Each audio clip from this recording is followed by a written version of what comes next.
আল্লাহ চাইবেন এই জমিনের প্রত্যেকটা পরতে পরতে কালেমার পতাকা উড়বে। আল্লাহ চাইবেন সময় মতো ইমাম মাহদিকে পাঠাবেন। একটা লোক পাওয়া যাবে না ইসলামের বিপক্ষে বলবে তোদের কথা, কোনো চিন্তাও করবে। গোটা জগতের মধ্যে, শুধু বাংলাদেশ নয়, পাকিস্তান নয়, লন্ডন লেবানন নয়, আমেরিকা নয়, গোটা জগতের এক বিন্দু জায়গাও খালি থাকবে না যেটা ইসলামের বাউন্ডারিতে ঢুকবে না। সেদিন বেশি দূরে নয়, সেদিন বেশি দূরে নয়।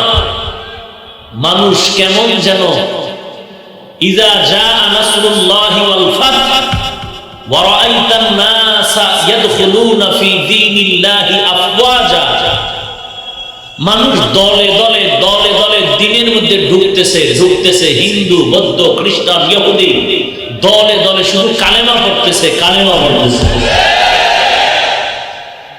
এক সময় মানুষ দাওয়াত দিয়ে পাওয়া যেত না ওয়াজের প্যান্ডেল, আর এখন প্রত্যেকটি কোরআন সুন্নাহর মাহফিল গুলোতে কল্পনাহীন মানুষের সমাগম।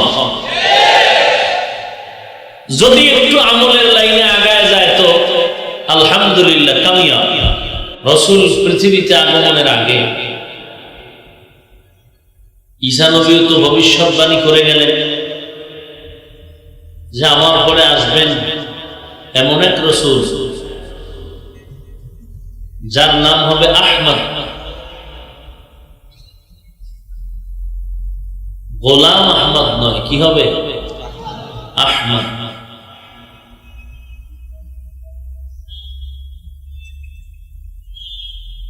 এই ভবিষ্যৎবাণী করে গেলেন পয়গম্বর ঈসা আলাইহিস সালাম। এবং পৃথিবীতে আল্লাহর দেওয়া যত কিতাব আছে ওই কিতাবের মধ্যেও রাহমাতুল লিল আলামিনের সুসংবাদের বর্ণনা ছিল। এমনকি মানুষের রচিত ধর্ম, ওই ধর্মের কিতাবের মধ্যেও রাসূল আগমনের কথা আছে। যেমন পৃথিবীতে মানুষের মন গড়া ধর্ম বৌদ্ধ ধর্ম। বৌদ্ধ ধর্মের ধর্মগুরুর নাম গৌতম বুদ্ধ।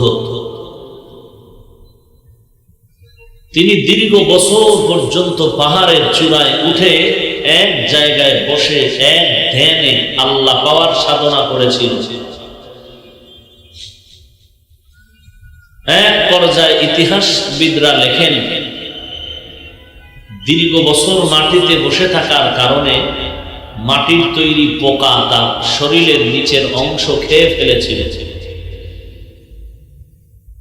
তিনি এত বছর সাধনা করে একটি ধর্মের আবিষ্কার করলেন। ওই ধর্মের নাম বৌদ্ধ ধর্ম। গুরুর নাম গৌতম বুদ্ধ। পৃথিবীতে তার অনুসরণে বহু লোক আছে, বিশেষ করে বার্মা, যারা রোহিঙ্গাদের উপরে জুলুম আর অত্যাচারের স্টিম রোলার চাপিয়ে পৃথিবীতে এক অমানবিক ইতিহাস সৃষ্টি করেছে। পৃথিবীতে এই রকম জুলুম কোনদিন মানুষ মানুষের উপরে করতে পারে না। অথচ তাদের ধর্মবিশ্বাস কি জানেন? জীব হত্যা মহাপাপ। এজন্য এরা কোনো জীব হত্যা করে না, মাছ কাটে না, গাছ কাটে না, অর্থাৎ যার প্রাণ আছে এগুলো কাটে না। অথচ মানুষ কেটে প্রমাণ করে দিল এরা তাদের গুরুর অবৈধ সন্তান।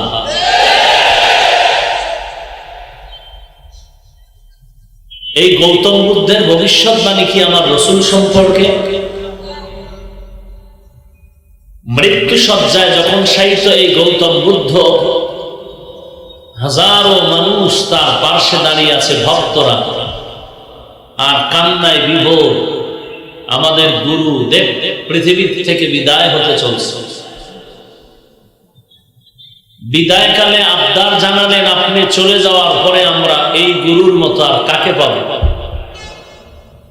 গৌতম বুদ্ধ বলল, আমার কষ্ট হয় কথা বলতে, তারপরও বলে যাচ্ছি, আমার পরে এমন একজন বুদ্ধের আবির্ভাব হবে যিনি আমার মতো হবে না তিনি হবেন মৈত্রীয় বুদ্ধ। সাংস্কৃতিক ভাষার মৈত্রীয় শব্দ অর্থ শান্তি। ভক্তরা বললেন সংক্ষিপ্ত পরিচয় যথেষ্ট নয়, পরিপূর্ণ পরিচয় চাই। গৌতম বুদ্ধ বলতেছে আমার পরে এমন একজন বুদ্ধের আবির্ভাব হবে যার সংক্ষিপ্ত পরিচয় যথেষ্ট নয় বলে তোমরা আবদার জানিয়েছ, তার একটু বিস্তর পরিচয় নাও। তার নাম হবে মুহাম্মদ, তার বাবার নাম আব্দুল্লাহ, তার মায়ের নাম আমেনা। আরো আস্তে করে বলুন। রসুল আসার অনেক আগে রসুল সম্পর্কে গৌতম বুদ্ধের রসুলের আবির্ভাবের কথা প্রকাশ করে গেল ভক্তদের কাছে। কিন্তু তার ভক্তরা কি সেই মুহাম্মদকে মানে? দূর মিয়া, মুহাম্মদকে ভক্তরা মানবে কেন? ওদের তো ধর্মই মন গড়া। আর যাদের ধর্ম ছিল আল্লাহ প্রদত্ত ইহুদি ধর্ম, খ্রিস্ট ধর্ম, আল্লাহ আসমান থেকে কিতাব দিয়েছিলেন মুসা নবীকে, ঈসা নবীকে, এই আল্লাহর দেওয়া ধর্মের লোকেরাই মুহাম্মদকে মানে না, বরং মুহাম্মদকে অ্যাবাউট করে তার বিপরীত লাইনে বহু দুশ্মন দাঁড়িয়ে গেছে। কাদিয়ানির একটা দল নাম দিছে আহমদিয়া মুসলিম জামাআত। আহমদিয়া মুসলিম জামাত, এই ব্যানার দেখলে কেউ মনে করবে বেঈমান? বরং মুসিবত। আর ইসলাম নিয়ে এত টালবাহানা কেন? একমাত্র কারণ, ইসলাম যদি জমিনের মধ্যে প্রতিষ্ঠিত হয়, জালিমের জিন্দানখানায় আগুন লেগে যাবে। এই জমিনে মনের জিন্দেগি যারা পরিচালনা করেন, মন চাহি জিন্দেগি যারা চালান, নফসের ধোকায় পড়ে আছে, প্রবৃত্তির ধোকায় পড়ে যারা আছে, দুনিয়া দুনিয়া যাদের জিকির আর ফিকির, ইসলাম তাদের জন্য একটি মহা বিপদ সংকেত। কারণ ইসলাম এমন পূত পবিত্র একটি ধর্ম এবং মানুষের জীবনের চলার গঠনমূলক পদ্ধতির নাম, যেটা গ্রহণ করা মাত্র আর চুরি চলে না, বদমাশি চলে না, জবানে গালি চলে না, এমনকি চোখ দিয়েও কাউকে কিছু ইশারায়ও বলা চলে না, এমন এক ধর্ম। যেই ধর্মের পরিপূর্ণতা করে দিলেন, যার মাধ্যমে তিনি হলেন রাহমাতুল লিল আলামিন। আল-ইয়াওমা আকমালতু লাকুম দীনাকুম ওয়া আতমামতু আলাইকুম নি'মাতি ওয়া রাদিতু লাকুমুল ইসলাম দীনা।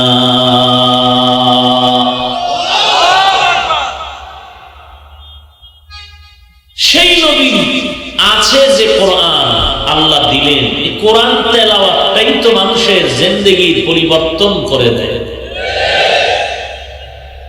শুধু তেলাওয়াত মানুষের জিন্দেগি পরিবর্তন করে দেয়, শুনলেই কলিজা ঠান্ডা হয়ে যায়। আর কোন কথা ঠান্ডা হওয়ার মতো কলিজা আছে? এমনকি একই বয়ান, কোরআন হাদিসেরই বয়ান যদি কয়েক জায়গায় করি, এখানেও আপত্তি, এক বয়ান করে। কিন্তু কোন ইমাম সাহেবকে মুক্তাদিরা বলেছেন একই নামাজে একই দিন প্রতিবার একই সূরা পড়েন কেন? বলছে যে আলহামদুলিল্লাহ সূরাটা বাদ দেন, অন্য একটা সূরা পড়েন। বলে তো না, ওই বরং নামাজ ছাড়া জানাজায়ও আহলে হাদিস ভাইরা আলহামদুলিল্লাহ পড়ে। বলেন না কেন? তাহলে ইসলামের উপরে এত আক্রমণ কেন?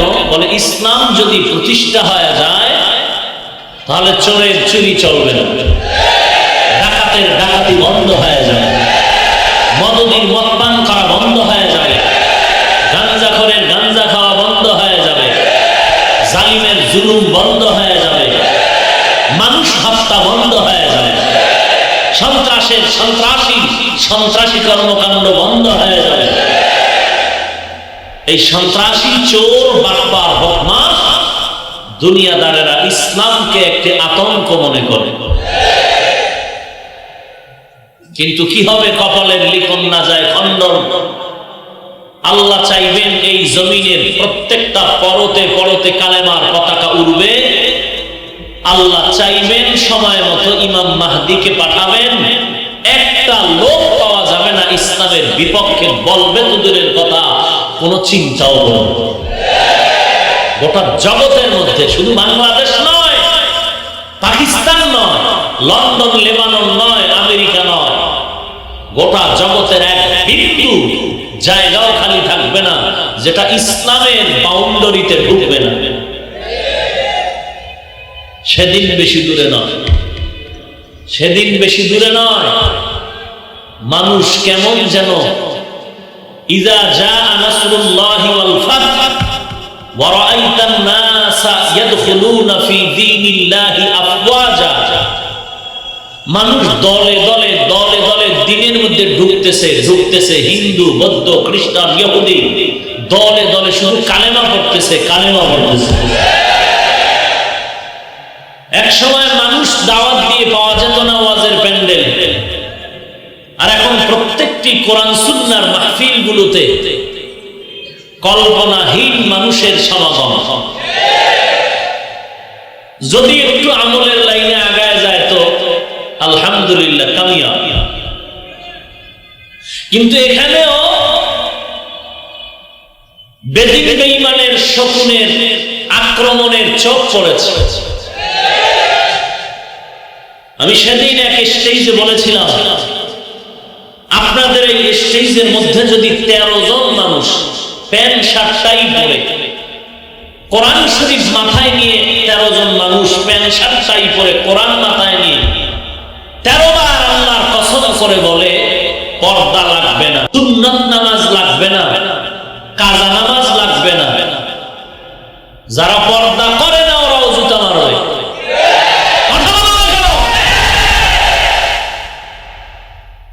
ইহুদি খ্রিস্টান রিসার্চ করে এই চিন্তা ভাবনা করে দেখলো না, মুসলমানের ঈমানকে আগুন জ্বালানোর জন্য মুনাফিক লেবাসওয়ালা মুসলমানই রেডি করতে হবে।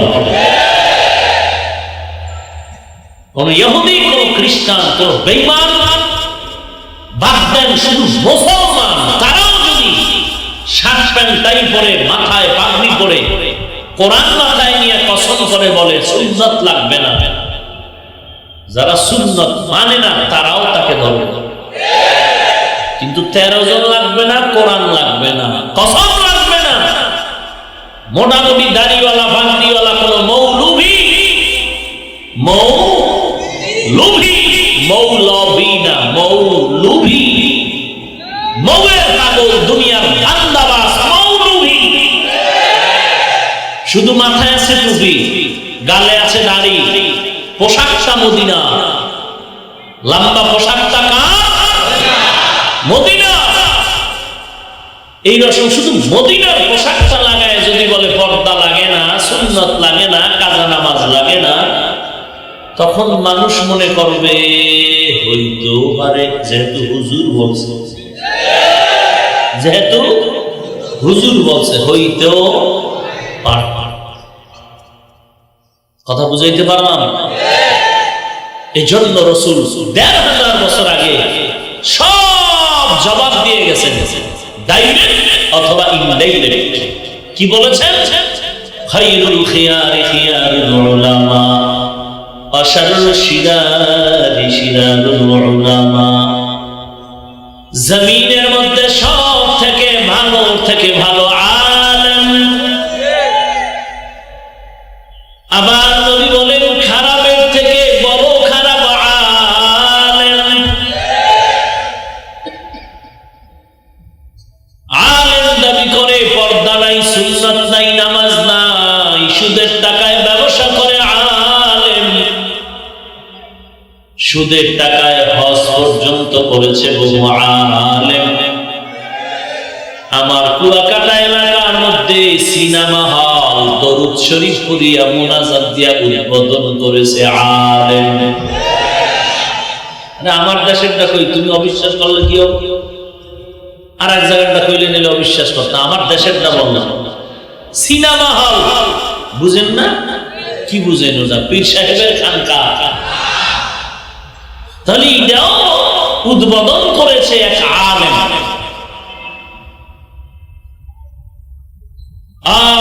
এজন্য নবী বলেন ভালোর থেকে ভালো আলেম, খারাপ থেকেও বেশি খারাপ।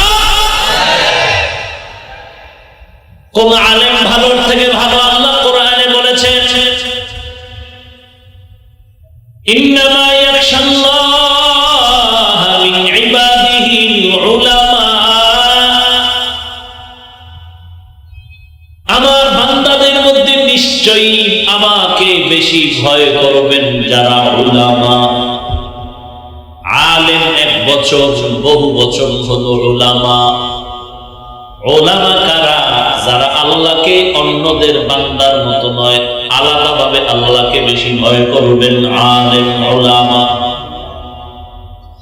আল্লাহকে বেশি ভয় করার মানে হলো আল্লাহর বিরোধিতা করা। আল্লাহকে ভয় করার মানে হলো আল্লাহর গোলামি করা, আল্লাহর বিরোধিতা না করা, আল্লাহকে মেনে চলা। বলেন না কেন? আল্লাহকে মেনে চলা কেমনে বুঝবে? আল্লাহ পাক বলেন কুল ইন কুনতুম তুহিব্বুনাল্লাহ ফাত্তাবিউনি ইউহিব্বুকুমুল্লাহ। আল্লাহ বলেন ও নবী, উম্মতের জানায় দেন যারা আল্লাহকে ভালোবাসতে চায় তারা যেন আপনি নবীকে মুহাব্বত করে, নবীর অনুসরণ করে। আল্লাহকে যারা ভালোবাসতে চায় তাদের কি করতে হবে? নবীর বিরোধিতা করতে হবে। কি করতে হবে? নবীর অনুসরণ করতে হবে।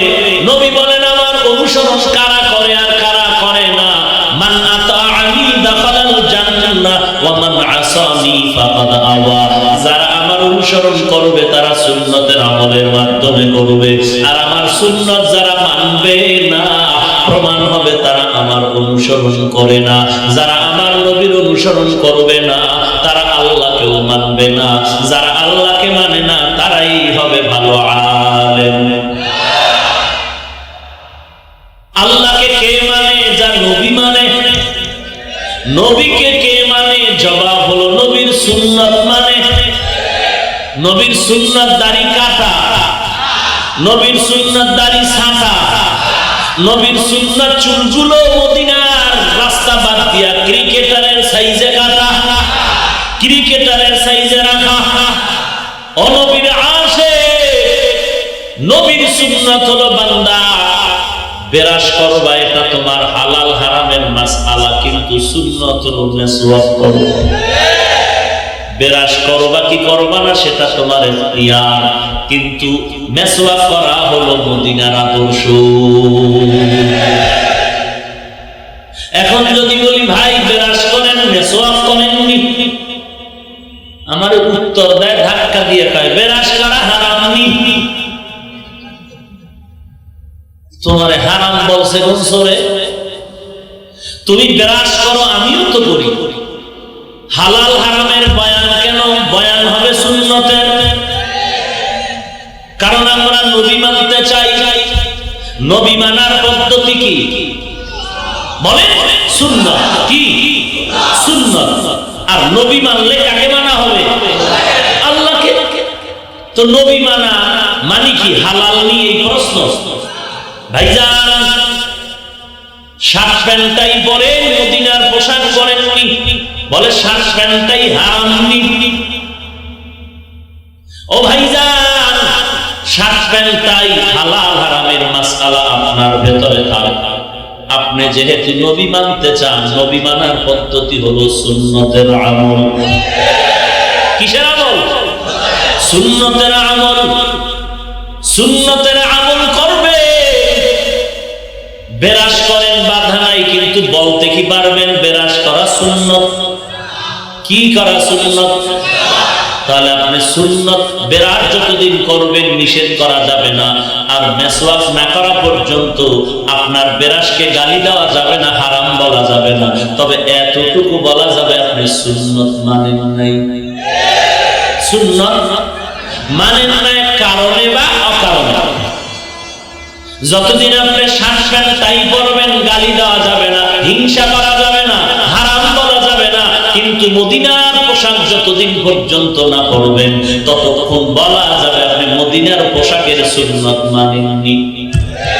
কথা বলেন, এই কথা বুঝতে কষ্ট হয়। শার্ট প্যান্টটাই হারাম বলছি, হ্যাঁ নাজায়েজ বলছি, কিন্তু এতটুকু বলা যাবে যে ওইটা কি সুন্নত। কোন বাপের বেটা বলতে পারবে সুন্নতি পোশাক গোটা জগতের আম্বিয়া কেরাম, সাহাবায়ে কেরাম, আউলিয়া কেরাম, ওলামায়ে কেরাম যেটা পড়ে এটাই মদিনার পোশাক। ওলামায়ে কেরাম, আম্বিয়া কেরাম, সাহাবায়ে কেরাম এরা কি প্যান্ট শার্টটাই পড়েছেন? তাহলে আপনার কারণে অকারণে যদি পড়েন হারাম বলা যাবে না, কিন্তু এতটুকু তো বলা যাবে যে আপনি সুন্নতের বাউন্ডারিতে নাই। কথা বলেন না কেন?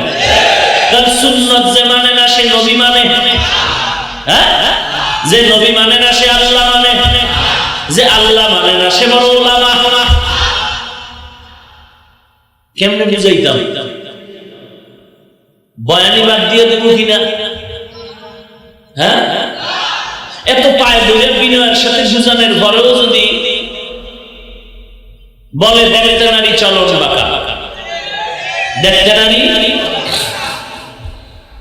কি বুঝলেন? আমি মেসওয়াক এই ব্রাশের বিরুদ্ধে বললাম, প্যান্ট শার্ট টাইয়ের বিরুদ্ধে বললাম, হ্যাঁ না সুন্নতের বয়ান দিলাম? আরে ভাই আপনি প্যান্ট শার্ট টাই পরেন, এটা হালাল হারামের প্রশ্ন আমার জানার দরকার নাই। আপনাকে গালি দেওয়া যাবে না, হিংসা করা যাবে না, হারাম বলা যাবে না, কিন্তু এতটুকু বলা যাবে ও মদিনার আশিক, মদিনার পাক্কা আশিক হওয়ার জন্য লাগবে সুন্নত। আপনার পোশাকের মধ্যে নবীর সুন্নত নাই। হামসুরাত হামসিরাতে মুস্তফা তামামি হালে উকুন ইত্তেবা ইত্তেবায়ে সুন্নতে খায়রুল বাশার গিরে লাজিম তাবয়াবি আইবেসা। এ যুবকরা খারাপ লাগেনি? মরবি না তো একসাথে মর, মুনাফিকের সাথে তাল মিলে এখন হকের ঝান্ডা উঁচু করে মর। মুনাফিকি কেন? পৃথিবীতে এসেছি একবার, যাবো একবার, বাতিলের কাছে মাথা নত করে নাও। ইহুদির দালাল হয়ে নয়, মদিনার দালাল হয়ে মরতে চাই। রাজি আছো? মদিনার দালাল হতে রাজি আছো? ও যুবকরা মদিনার দালাল হতে কারা কারা রাজি? আল্লাহ কবুল করেন, আল্লাহ কবুল করেন, আল্লাহ আপনি কবুল করেন। হাত নামিয়ে ফেলি। খুব কষ্ট পাইলেন? হ্যাঁ যদি মদিনার গান গাইলে কষ্ট পান তা আমাকে বয়ানে দাওয়াত দিলেন কেন? যদি সুন্নতের বয়ান শুনতে আপনার কষ্ট লাগে তো আপনি আমাকে দাওয়াত দিলেন কেন? আর আপনিও বা সুন্নতের প্যান্ডেলে ঢুকলেন কেন?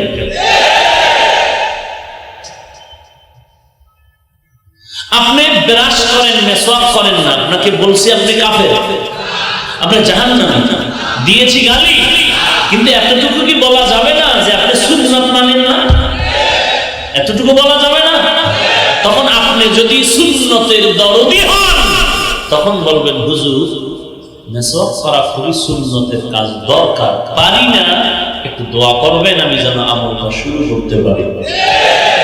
আর যদি আমাকে ধাক্কা দেন বেরাস করা হারাম, নবী যদি কয় তোর মতো উম্মত আমার দরকার নেই, হ্যাঁ হ্যাঁ আপনি বলবেন মেসওয়াক না করলে অসুবিধা কি? এই লম্বা মদিনার পোশাক না পরলে অসুবিধা কি? আল্লাহ না করুন এইরকম কথা বলতে বলতে যদি আমার নবী বেজার হয়ে বলে তোর মতো উম্মত আমার আমার না হইলে অসুবিধা কি? ভাইরা আমার, আমাকে সহজ কথা বলবেন। রাসূলের 23 বছরের জিন্দেগি, শেষ 23 বছরের কোরআন সুন্নাহর জিন্দেগি, উম্মতের কাছে যে দুইটা জিনিস আমানত রেখে গেলেন, কোরআন আর সুন্নাহ। ও এলাকার মুসলমান, আমার নবীর সুন্নাত নখ কাটার মধ্যে আছে না নাই? চুলের মধ্যে আছে না নাই? পোশাকের মধ্যে আছে না নাই? আমার নবীর সুন্নাত জুতা পরার মধ্যে আছে না নাই? আমার নবীর সুন্নাত খানা খাওয়ার মধ্যে আছে না নাই? আমার নবীর সুন্নাত বাথরুমে আছে না নাই? আমার নবীর সুন্নাত ঘুমের বিছানায় আছে না নাই? আমার নবীর সুন্নাত ব্যবহারের মধ্যে আছে না নাই? আমার নবীর সুন্নাত লেখাপড়ার মধ্যে আছে না নাই? আমার নবীর সুন্নাত ফ্যামিলির মধ্যে আছে না নাই? এই সুন্নাত গুলো যদি একটা একটা করে করে কেটে দেওয়ার বলো, না করলে অসুবিধা কি? না করলে অসুবিধা কি? না করলে অসুবিধা কি? বলো, এই নবীর সুন্নাত হিন্দু ভাইয়েরা মানবেনি? নবীজির সুন্নাত বৌদ্ধরা মানবেনি? নবীজির রেখে যাওয়া সুন্নাতের আমল খ্রিস্টানেরা করবেনি?